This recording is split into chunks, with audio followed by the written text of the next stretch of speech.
sesalkan hidupku, betapa juga nasibku, sebab Engkau tetap dekat, tanganmu ku pegang erat. Bapa, kami mengucap syukur Tuhan buat malam hari ini. Terima kasih Tuhan, Engkau masih mengizinkan kami untuk beribadah, memuji, menyembah Tuhan. Sekalipun kami sedang berada di masa-masa pandemi ini, tapi kami percaya anugerah Tuhan, kekuatan Tuhan, bahkan kasih Tuhan tidak pernah berkesudahan di hidup kami. Bapa, kalau sebentar lagi kami akan mendengarkan firman-Mu, Tuhan, urapi hamba-Mu yang tidak ada apa-apanya, urapi setiap kami yang mendengarkan firman ini. Kami percaya firman Tuhan sanggup mengubahkan hidup kami. Dalam nama Tuhan kami Yesus Kristus, kami berdoa buka hati bagi firman-Mu. Yang percaya Tuhan di tengah kita memberkati kita. Mari kita akan bersama. Amin, amin, amin. Iya, saudara, hari ini kita akan sama-sama belajar firman Tuhan ya. Semakin kesini kita semakin melihat bahwa masa-masa yang sulit, masa-masa yang sukar itu terjadi. Bahkan saya banyak melayani hari-hari ini orang-orang yang rasanya mau menyerah ya. Aduh, sudah tidak tahan Bu, sudah tidak kuat. Lalu apa yang harus kita lakukan di dalam hidup ini saudara, supaya kita bisa terus ya kuat menghadapi setiap situasi ya. Kita tidak pernah bisa memegang kendali atas semua yang terjadi di hidup ini. Kehidupan seringkali memang berjalan tidak seperti yang kita mau. Sekalipun ya kita maunya semuanya baik-baik saja, kita mau semua berjalan sesuai apa yang kita rencanakan. Tetapi pada kenyataannya seringkali kehidupan berjalan tidak sesuai dengan keinginan ya, dan kenyataannya jauh dari apa yang kita harapkan. Kita berharap rumah tangga kita baik-baik saja, kita berharap keuangan kita baik-baik saja, kita berharap kesehatan kita baik-baik saja. Tetapi ketika datang goncangan itu, bahkan kita tidak bisa memilih ya, tetapi satu kabar baiknya kita bisa menentukan bagaimana cara kita berespon terhadap semua keadaan. Saudara, hari ini saya memberi tema firman Tuhan, berdamai dengan Tuhan, berdamai dengan diri sendiri, berdamai dengan keadaan. Ya, ada begitu banyak orang yang hari-hari ini kaget ketika mengalami goncangan yang begitu dahsyat. Tetapi yang paling terpenting adalah bagaimana kita meresponinya. Ya, mari kita sama-sama belajar. Hari ini saya ingin kita semua bisa mendapat sesuatu dari firman Tuhan. Ya, kenapa saudara? Karena kita harus sungguh-sungguh masuk di dalam satu dimensi yang bahkan kita sendiri tidak mengerti hari-hari ini saudara. Ya, goncangan yang begitu hebat terjadi, tetapi yang harus kita lakukan, yang pertama adalah mari kita berdamai dengan Tuhan, berdamai dengan diri kita, dan berdamai dengan keadaan yang ada di dalam dunia ini, yang ada di sekeliling kita. Yang pertama saudara, ya bagaimana ketika situasi yang sulit itu terjadi dan datang. Ya, firman Tuhan berkata bahwa di akhir zaman akan datang masa yang sukar ya. Lah inilah masa-masa yang sukar itu. Seringkali kita itu mengerti firman, kita tahu firman, tapi ketika firman itu digenapi, kita tidak siap sebagai orang percaya. Kita bertanya, kenapa seperti ini? Padahal ini adalah bagian dari penggenapan firman Tuhan. Ya, bahkan sebagian orang meminta saya, Bu, tolong ditengking ini virus corona supaya pergi dari bumi ini. Saya bilang, ya semua yang terjadi di bumi ini, di dunia ini adalah seizin Tuhan. Bahkan masa pandemi ini juga adalah seizin Tuhan. Kita tahu bersama memang ada begitu banyak orang yang dipanggil Tuhan karena pandemi ini, tetapi ada begitu banyak orang juga yang kemudian berbalik mencari Tuhan di masa-masa ini. Jadi saya percaya memang ada dampak negatif, tetapi ada juga dampak positif. Kenapa? Karena Tuhan turut bekerja di dalam segala sesuatu mendatangkan kebaikan bagi kita. Tapi bagi saya pandemi ini sangat-sangat tidak baik, Bu. Ya, buktinya ekonomi saya tergoncang, pekerjaan saya tergoncang, bahkan kesehatan saya juga tergoncang akibat masa pandemi ini. Apa yang harus kita lakukan, saudara? Ya, ketika kita mengalami masa yang sulit ya, mari sebelum kita terburu-buru mencari solusi atas setiap masalah kita, mari kita mencoba memahami situasi dan perasaan kita hari ini. Ya, di dalam Mazmur 6 ayat yang ketiga berkata begini saudara, Mazmur 6 ayat yang ketiga, kasihanilah aku ya Tuhan sebab aku merana, sembuhkanlah aku Tuhan sebab tulang-tulangku gemetar.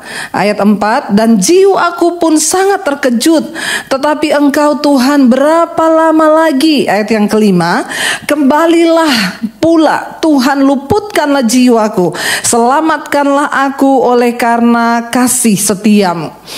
Saudara, pemazmur di sini menjadi seorang yang belak-belakan dengan perasaannya di hadapan Tuhan. Ketika sesuatu terjadi, masa sulit terjadi atas hidup kita, apa yang harus kita lakukan? Pertama, berdamailah dengan diri kita sendiri. Bagaimana cara kita berdamai dengan diri kita dan dengan Tuhan? Datang pada Tuhan dan akui ya apa sebenarnya yang sedang terjadi. Saudara, jangan datang kepada siapapun, datang kepada Tuhan. Sebab saya berulang kali berkata, tidak ada pendeta hebat, tidak ada dokter hebat, tidak ada psikiater hebat yang bisa menyembuhkan saudara, kecuali Tuhan yang hebat dengan imanmu yang luar biasa. Ya, di sini pemazmur dengan tulus dan dengan jujur, dia datang di hadapan Tuhan, dia berkata, kasihanilah aku Tuhan sebab aku merana. Hari ini mungkin saudara berkata, saya sedang merana, saya sedang berduka cita, saya sedang mengalami satu tekanan yang begitu luar biasa. Apa yang harus kita lakukan? Datang di hadapan Tuhan, akui dengan jujur, saudara. Waktu kita datang di kaki Tuhan, ya makanya ada begitu banyak orang yang datang kepada saya di masa-masa sulit. Bu, tolong saya, Bu, tolong saya. Saya bilang, saya tidak bisa menolong saudara. Yang dapat menolong saudara itu Tuhan. Bahkan Tuhan dapat melakukan hal-hal yang di luar nalar pikiran kita waktu kita datang dan sujud di kakinya. Ya, pemazmur berkata, kasihanilah aku Tuhan, aku merana. Ya, aku sedang merana, jiwaku sangat terkejut, tulangku gemetar. Saudara bisa membayangkan apa yang dialami oleh pemazmur. Dia berkata, kasihanilah aku Tuhan, sebab aku merana, sembuhkanlah aku. Sebab tulang-tulangku gemetar dan jiwaku pun sangat terkejut. Ya, jiwaku pun sangat terkejut. Hari-hari ini ada begitu banyak orang yang tidak mau jujur dengan Tuhan. Ketika dia mengalami masalah, dia menutup diri, dia mengunci diri, dan dia menutup hati, bahkan dia menutup ruang hatinya untuk Tuhan.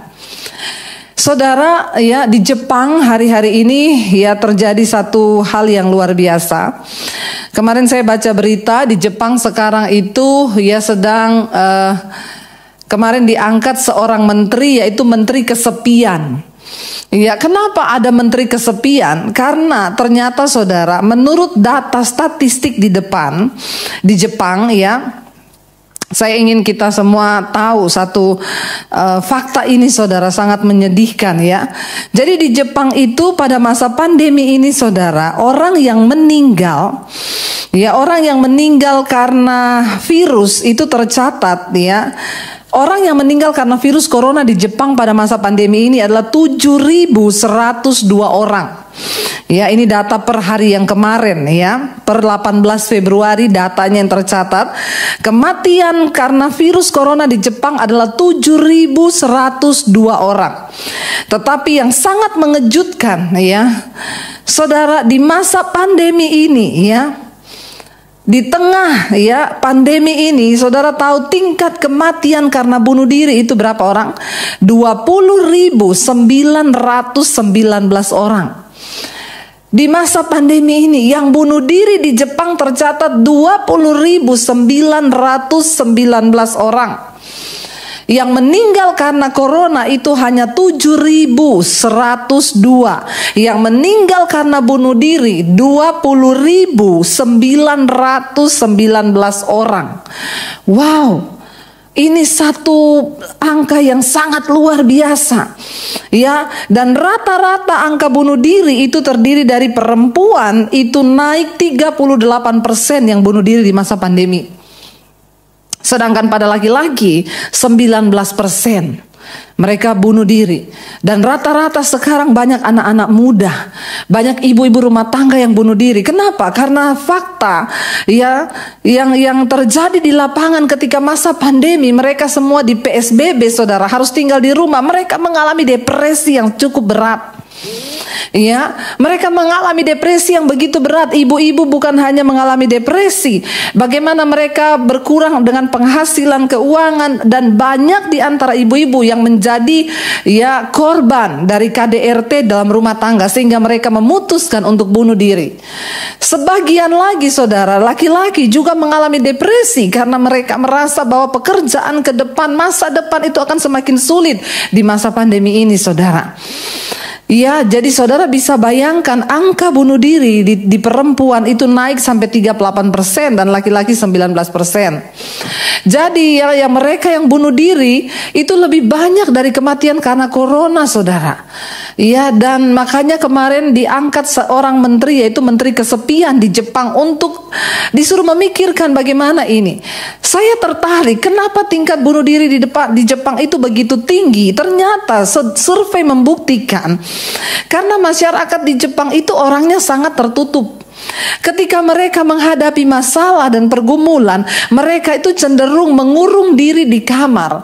Ya, mereka tidak mau datang kepada Tuhan, apalagi saudara, mengurung diri di kamar, mereka tidak bersosialisasi, mereka menjadi orang-orang yang sangat tertutup. Ya, itu berbahaya. Ketika kita sedang dalam tekanan lalu kita menyimpan dan menekan perasaan itu bisa membunuh jiwa kita loh, saudara. Nah, ketika kita sedang dalam tekanan, apa yang harus kita lakukan? Datang pada Tuhan, berdamai dengan Tuhan, berdamai dengan dirimu sendiri. Pemazmur berkata, kasihanilah aku Tuhan, sebab aku merana. Ya, sembuhkanlah aku sebab tulang-tulangku gemetar dan jiwaku pun sangat terkejut. Kita tidak tahu dengan keadaan apa yang akan terjadi hari-hari ini. Tapi bagian kita, saudara, berserahlah hanya kepada Tuhan. Datanglah kepada Tuhan, mengakulah dengan jujur. Saya pun pernah mengalami masa-masa sulit di hidup saya. Dan ketika saya mengalami masa sulit dengan perjuangan dan penderitaan yang begitu hebat, ya saudara, jangan pernah berkata, ya ibu bisa ngomong begitu karena ibu tidak pernah mengalami. Saya mengalami bagaimana pedih dan bagaimana penderitaan yang begitu hebat ketika saya mulai mengikuti Yesus. Tapi ketika saya menghadapi pergumulan, apa yang saya lakukan? Saya tidak cari siapapun. Saya datang di kamar, saya berlutut di kaki Tuhan. Saya menangis dan dengan jujur saya berkatakan, Tuhan, aku tidak sanggup, Tuhan. Aku membutuhkan Engkau, Tuhan. Saudara, ketika engkau datang dengan berurai air mata, firman Tuhan berkata, saat mereka datang dengan bercucuran air mata, kata Tuhan, maka aku akan hadir kepada mereka seperti orang mereka berjalan di padang gurun. Mereka mencari peristirahatan bagi dirinya sendiri, kata Tuhan, ketika bangsa Israel jatuh dalam dosa dan mereka memberontak terhadap Tuhan. Dosa mengakibatkan mereka jauh dari Tuhan sehingga mereka lelah dengan hidup. Mereka digambarkan seperti orang yang berjalan di padang gurun, yang mencari tempat peristirahatan bagi diri mereka. Tetapi firman Tuhan berkata, dari jauh Tuhan melambai kepada mereka. Aku mendatangi engkau, Tuhan berkata. Saudara, satu hal yang harus engkau ingat, ketika engkau ada dalam pergumulan, Tuhan tidak pernah meninggalkan kita seorang diri. Dia Tuhan yang selalu ada bersama dengan kita. Dia Tuhan yang selalu mendampingi kita, sebab Dia Allah Immanuel, Allah yang menyertai kita. Jadi yang pertama, berdamailah dengan Tuhan dan berdamailah dengan dirimu sendiri. Artinya apa? Jangan tutupi dirimu, tetapi akui di hadapan Tuhan. Katakan pada Tuhan, aku merana Tuhan. Aku sedang sakit jiwaku Tuhan. Aku begitu tertekan Tuhan. Waktu engkau membuat pengakuan itu di hadapan Tuhan, maka saya percaya ada sebuah kelegaan di hatimu. Jangan tutupi dirimu, jangan tutupi masalahmu. Datang pada Tuhan, saudara, ya. Lalu yang kedua, apa yang harus kita lakukan ketika kita ada di dalam persoalan, di dalam masalah? Saudara, cobalah berdamai dengan keadaan. Setelah kita berdamai dengan Tuhan, berdamai dengan diri kita sendiri, maka kita harus berdamai dengan keadaan. Ya, memang menerima keadaan itu tidak mudah. Menerima apa yang sedang kita alami itu tidak gampang, karena kecenderungan dari daging kita itu berteriak, kenapa aku mengalami ini Tuhan? Mengapa ini harus terjadi Tuhan? Ada begitu mungkin banyak pertanyaan yang muncul di benak kita, lalu kita bertanya kenapa, dan kenapa. Berhentilah bertanya. Karena tidak semua hal di hidup ini ada jawabannya. Tetapi Tuhan akan membuat engkau mengerti ketika engkau datang kepada Tuhan, berlutut di kakinya dan berserah. Berdamailah dengan keadaanmu. Berhentilah bertanya mengapa Tuhan. Seringkali memang Tuhan harus mengizinkan kita mengalami sesuatu yang berat di hidup ini, agar kita bisa lebih lagi mencintai Tuhan, agar kita bisa melihat jalan-jalan Tuhan. Jangan pernah menyerah saudara dengan apa yang engkau sedang hadapi hari-hari ini. Ya, berdamailah dengan keadaanmu. Ya, jangan buru-buru cari jalan keluar ketika engkau sedang ada dalam persoalan. Sebab dengar baik, Tuhan punya maksud atas setiap persoalan yang kita sedang hadapi. Dan bukan hanya itu, setiap masalah persoalan yang kita hadapi di hidup ini, itu ada time limitnya. Dan Tuhan itu bekerja sesuai dengan waktunya. Percuma kita mau berteriak untuk dilepaskan, kalau ya belum sesuai waktu Tuhan, ya Tuhan tidak akan melepaskan kita. Makanya ketika orang datang kepada saya, Bu, doakan Bu supaya masalah saya cepat selesai, saya bilang tidak. Saya akan berdoa supaya apa? Engkau mengerti maksud Tuhan dari setiap persoalan yang kau hadapi. Jangan buru-buru minta jalan keluar. Yakobus pasal yang pertama ayat 12 berkata, berbahagialah orang yang bertahan dalam pencobaan, sebab apabila ia sudah tahan uji, ia akan menerima mahkota kehidupan yang dijanjikan Allah kepada barang siapa yang mengasihi Dia. Kita semua saudara akan menerima mahkota kehidupan. Ya, mahkota kehidupan itulah yang akan diterima oleh orang-orang yang namanya juga tercatat di dalam kitab kehidupan. Tetapi ada syarat. Ya, untuk bisa menerima mahkota kehidupan itu apa yang harus kita lakukan? Firman Tuhan berkata, berbahagialah orang yang bertahan di dalam pencobaan, sebab apabila ia sudah tahan uji, ia akan menerima mahkota kehidupan yang dijanjikan Tuhan kepada barang siapa yang mengasihi Dia. Alkitab berkata berbahagia orang yang bertahan, bukan berbahagia orang yang menerima mujizat. Enggak, ayat ini tidak berkata berbahagia orang yang memperoleh jalan keluar dari masalahnya. Enggak. Ayat ini berkata berbahagialah orang yang bertahan di dalam pencobaan. Kenapa saudara kita dikatakan berbahagia? Kita bisa bertahan di dalam pencobaan saja, itu sudah kebahagiaan dan anugerah. Jangan buru-buru minta cepat keluar dari masalahmu, karena Tuhan punya rencana.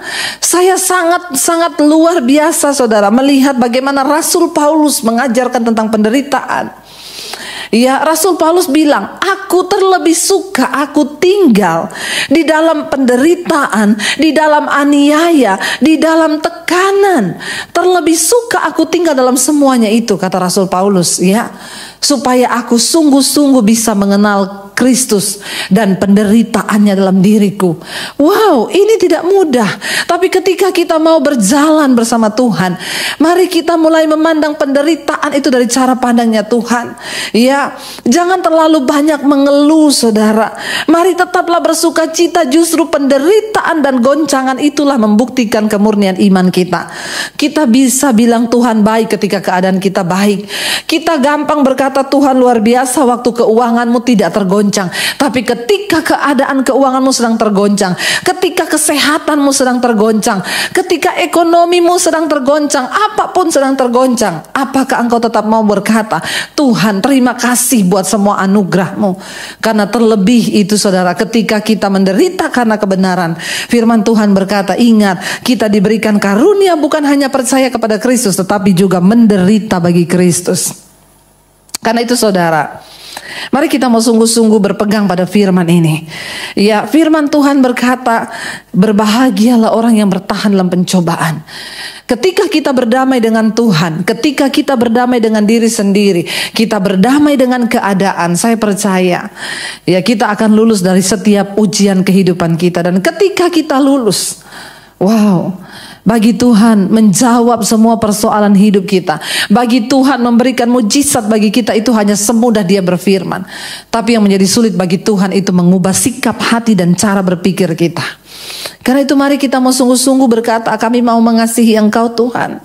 Ya, kami mau Tuhan sungguh-sungguh ya untuk menerima segala yang terjadi di hidup kami sebagai sebuah keputusan Tuhan. Bagian kami adalah menjalaninya. Bagian kami adalah tetap mempercayai firman Tuhan. Dan ingat satu hal saudara, Tuhan tidak pernah membiarkan kita dicobai melampaui batas kekuatan kita. Ketika kita dicobai, maka Alkitab berkata Tuhan akan memberikan kita jalan keluar sehingga kita dapat menanggungnya. Ya, ingat saudara, Tuhan tahu batas kekuatan saudara dan saya. Sampai di mana batas kekuatan kita Tuhan tahu. Saya mau tutup dengan sebuah cerita. Satu kali ada seorang muda yang bijaksana, dia datang kepada seorang bapak tua pembuat perhiasan emas.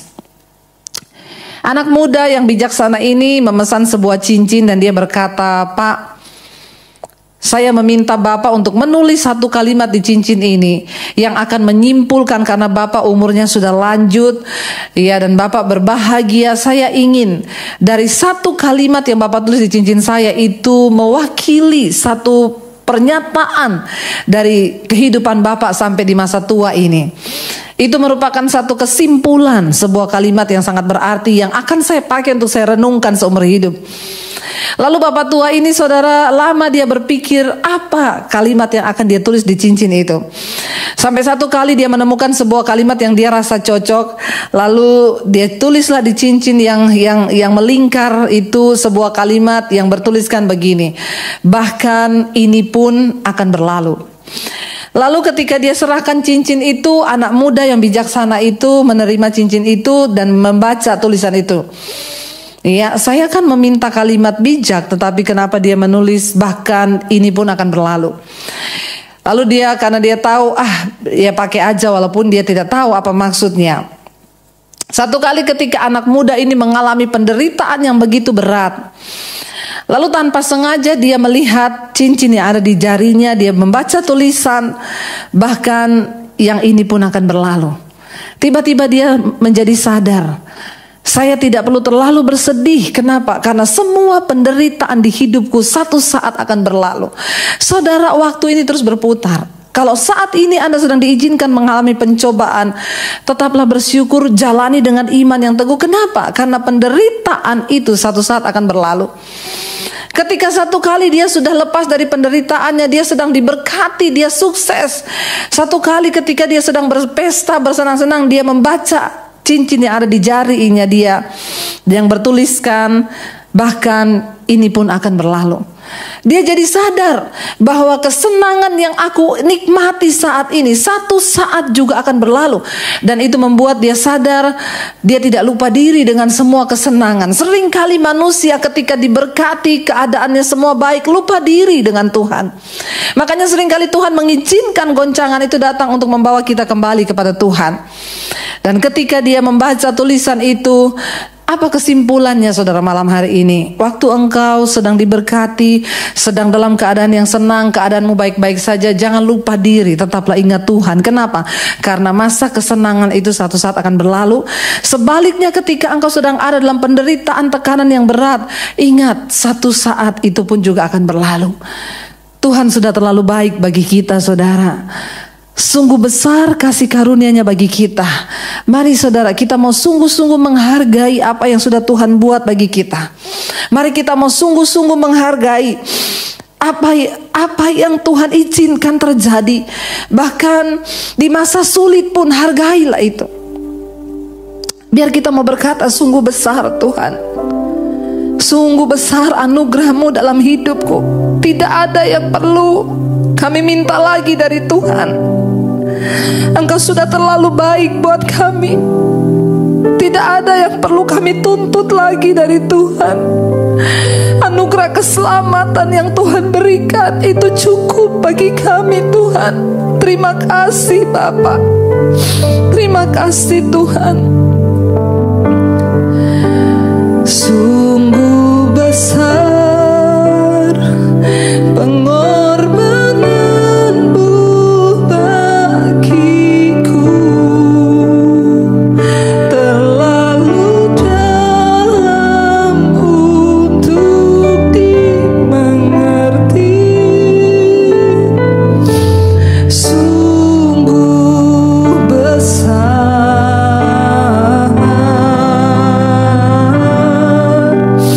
sungguh indah yang kau pikirkan tentangku.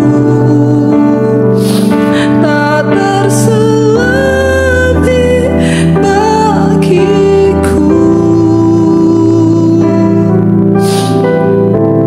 Sungguh indah. Mari saudara, biar kita renungkan betapa besar kasih karunia Tuhan bagi hidup kita. Bahkan biar malam ini kita mau berkata, Tuhan, bahkan sekalipun Engkau tidak menolong aku mau tetap berkata, Engkau baik Tuhan, Engkau sungguh baik, Engkau sangat baik. Cukup kasih karunia-Mu bagi kami Bapa. Cukup anugerah-Mu bagi kami. Terima kasih buat setiap keadaan yang kami sedang alami hari-hari ini. Kami tahu sungguh indah yang Tuhan pikirkan tentang kami. Mungkin saat ini Engkau belum bisa memahaminya. Mungkin saat ini ada begitu banyak pertanyaan di hatimu yang bertanya, kenapa Tuhan, kenapa? Mari pegang firman Tuhan satu hal. Dia berkata, Tuhan tidak pernah membiarkan engkau dicobai melampaui batas kekuatanmu. Bahwa Dia sedang bekerja di hidupmu, membentuk hidupmu menjadi semakin sempurna seperti Kristus. Berhentilah bertanya, bersyukurlah kepada Tuhan. Berdamailah dengan dirimu, berdamailah dengan Tuhan, dan berdamai dengan keadaanmu. Belajar menerima semua yang Tuhan izinkan itu sebagai bagian dari didikan Tuhan, agar hidup kita menjadi semakin indah di matanya saudara. Hamba berdoa bagi setiap mereka yang mendengarkan firman malam hari ini. Apapun persoalan yang sedang mereka hadapi, Tuhan tolong. Kami tahu Engkau turut bekerja mendatangkan kebaikan di hidup kami. Satu hal yang hanya kami mau katakan malam ini, Engkau baik, sungguh baik dan sangat baik Tuhan. Berkati dimanapun Tuhan jemaat OHCC mendengarkan firman ini. Engkau menjawab setiap doa dan pergumulan mereka. Yang terutama bawa kami untuk semakin setia mengejar perkenanan-Mu di hidup kami. Terima kasih Tuhan buat malam hari ini. Kami mau membuka hati dan tangan kami untuk menerima berkat yang dari Tuhan. Diberkatilah Engkau dalam kehidupan-Mu, diberkati rumah tangga-Mu, diberkati kesehatan-Mu, diberkati keuangan-Mu. Engkau akan menjadi berkat bagi banyak orang, sehingga hidup-Mu menjadi tanda bagi kemuliaan-Nya. Terimalah kiranya berkat dari Allah Bapa, cinta kasih Tuhan Yesus Kristus, penyertaan manis Allah Roh Kudus menyertai hidup-Mu mulai dari hari ini bahkan sampai kali yang kedua. Tuhan Yesus datang menjemput kita semua, dan nama-Mu tercatat di dalam kitab kehidupan. Dalam nama Tuhan Yesus yang percaya diberkati Tuhan, katakan bersama, amin, amin, amin. Tuhan Yesus memberkati.